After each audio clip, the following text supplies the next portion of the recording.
Kepolisian Resor Barito Selatan, Polda Kalimantan Tengah mengungkap kasus pembakaran lahan yang dilakukan untuk membuka kebun kelapa sawit. Dalam konferensi pers pada Senin 4 Agustus 2025, Kapolres Barito Selatan AKBP Jackson R. Hutapea SIK MH mengungkapkan telah menetapkan 3 orang tersangka yang diduga kuat sengaja membakar lahan seluas 5 hektar di wilayah Desa Dangka, Kecamatan Dusun Selatan. Ketiga tersangka adalah RA 42 tahun, RD 27 tahun, dan U 46 tahun. Ketiganya warga Kabupaten Barito Timur.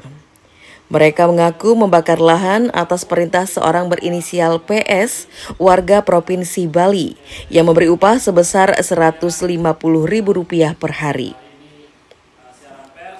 Kapolres menyebut, peristiwa itu terjadi pada Rabu 30 Juli 2025 di lahan Jalan Simpang Baruang, Telang Andrau, Desa Dangka.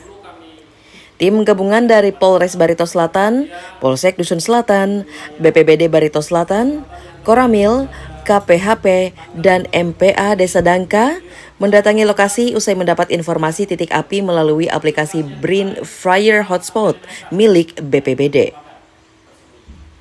Saat proses pemadaman sekitar pukul 16 WIB, petugas menemukan ketiga tersangka di lokasi dan mereka mengakui sedang membersihkan lahan dengan cara dibakar. Kegiatan itu sudah dilakukan sejak 23 Juli 2025. Polisi turut mengamankan sejumlah barang bukti, yakni 2 unit chainsaw oranye merek New West, 1 korek gas, 1 jerigen berisi sisa Pertalite 2 liter, 1 botol oli bekas, 3 potong kayu hangus, serta 1 unit handphone. Ketiga tersangka dijerat dengan pasal 187 ke 1E KUHP JO pasal 55 ayat 1 KUHP tentang tindak pidana dengan sengaja menimbulkan kebakaran dengan ancaman pidana maksimal 12 tahun penjara. Sementara PS, selaku pemberi perintah dan pemilik lahan, masih berada di luar Kalimantan, tepatnya di Provinsi Bali, dan akan dilakukan pemanggilan.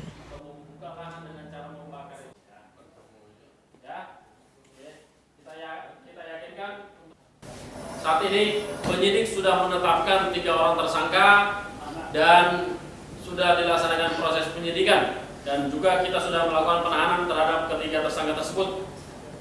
Adapun tersangka inisial RA umur 42 tahun, alamat Barito Timur, RD umur 27 tahun, laki-laki, sama Barito Timur juga, dan yang ketiga inisial U umur 46 tahun, laki-laki, warga Barito Timur. Kemudian pasal yang kita sangkakan yaitu dugaan tindak pidana sengaja menimbulkan kebakaran sebagaimana dimaksud dalam pasal 187 ke 1E KUH pidana junto pasal 55 ayat 1 KUH pidana dengan ancaman penjara selama-lamanya 12 tahun. Kapolres juga menghimbau seluruh warga agar tidak melakukan pembukaan lahan dengan cara dibakar karena selain merusak lingkungan juga dapat dikenai sanksi pidana berat. Dari Buntok, Harsono, Barito News TV melaporkan.